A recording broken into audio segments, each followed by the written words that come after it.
قرآن مجید میں اہل بیت کی تعبیر رسالت مآب صلی اللہ علیہ وسلم کی ازواج مطہرات کے لیے استعمال ہوئی ہے۔ اچھا، یہ ایسا ہی لفظ ہے جیسے آپ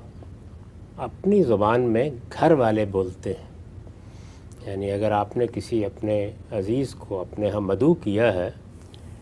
اور آپ تنہا آئے ہیں اور وہ آپ سے پوچھتے ہیں کہ گھر والے نہیں آئے، تو گھر والے دیکھیے یہ لفظ ہماری زبان میں جمع بولا جاتا ہے، ایک بات مذکر بولا جاتا ہے، عربی زبان میں بھی بالکل ایسے ہی ہے، یعنی اہل البیت یا اہل بیت یہ تعبیر ایسے ہی استعمال ہوگی، اگر گھر میں ایک ہی بیوی ہے تب بھی ایسے ہی استعمال ہوگی۔ چنانچہ اس کی خود قرآن مجید میں واضح نظیر موجود ہے کہ جب فرشتے سیدنا ابراہیم کے پاس آئے ہیں تو انہوں نے آ کے، ان کی بیوی تھی پاس، بالکل انہی الفاظ میں ان کو سلام عرض کیا ہے، اور وہاں پر بھی اہل بیت ہی کے الفاظ استعمال کیے ہیں۔ تو عربی زبان کے اسلوب میں یہ بات طے ہے۔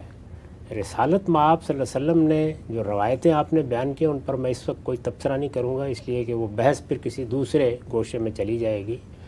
لیکن اتنی بات ضرور عرض کر دوں گا کہ رسالت مآب صلی اللہ علیہ وسلم نے اگر کسی موقع پر اہل بیت کے بارے میں تنبیہ کی ہے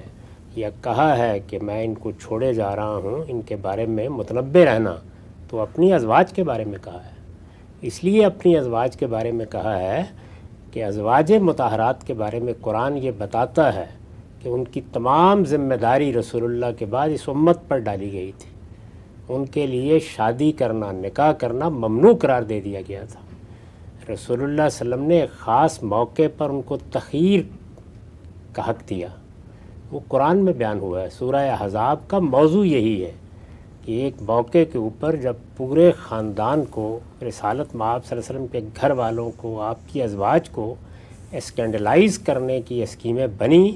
تو اللہ تعالیٰ نے ان پر کچھ خصوصی پابندیاں عائد کیں،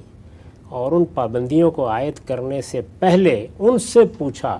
کہ عام لوگوں کی زندگی بسر کرنا چاہتی ہو تو پیغمبر کو چھوڑ دو، یعنی اس سے تمہارے ایمان پر، تمہاری جنت دوزخ پر کوئی فرق نہیں پڑے گا، لیکن اگر پیغمبر کے ساتھ رہنے کی عزت کو قائم رکھنا چاہتی ہو تو پھر یہ زائد پابندیاں لینی پڑیں گی۔ تو انہوں نے خوش دلی کے ساتھ ان کو قبول کیا،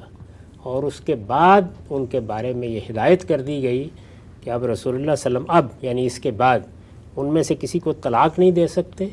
ان میں سے کسی کو تبدیل کر کے دوسری بیوی نہیں لا سکتے، اور وہ اس امت کی مائیں قرار پا گئی ہیں، اب ان کے ساتھ رسول اللہ کے بعد بھی کوئی نکاح نہیں کرے گا۔ تو ظاہر ہے کہ جب یہ ساری بات آپ نے کہہ دی تو وہ اب حضور کے دنیا سے رخصت ہو جانے کے بعد کس کی ذمہ داری ہے؟ امت کی ذمہ داری ہے۔ تو اس لیے بعض جگہوں کے اوپر حضور نے توجہ دلائی ہے اس معاملے میں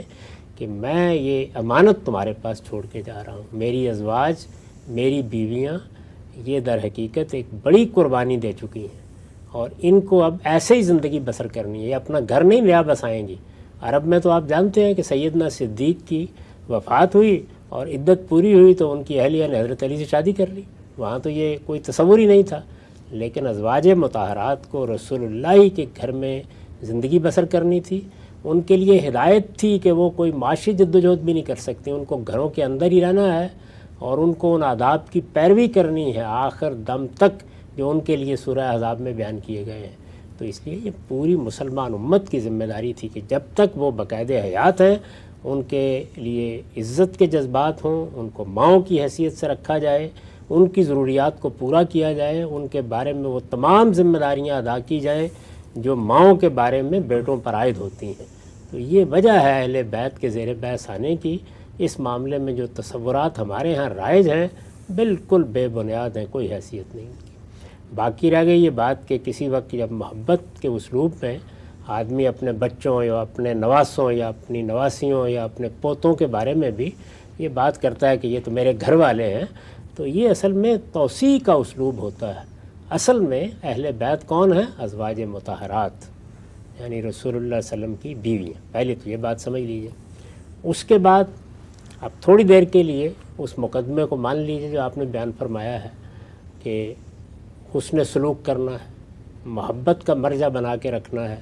تو اس میں کیا شبہ ہے؟ یعنی اگر رسول اللہ صلی اللہ علیہ وسلم کے ساتھ ہم محبت کرتے ہیں، اگر آپ کے لیے ہمارے دل میں غیر معمولی جذبات ہیں تو آپ کے خاندان کے لیے، آپ کے اہل و عیال کے لیے، آپ کے نواسوں کے لیے کیوں نہیں ہوں گے؟ اسی وجہ سے تو ہم جب رسول اللہ کے لیے دعائیں کرتے ہیں تو آپ کے خاندان کے لیے بھی رحمت کی دعائیں کرتے ہیں، روز نمازوں میں کرتے ہیں۔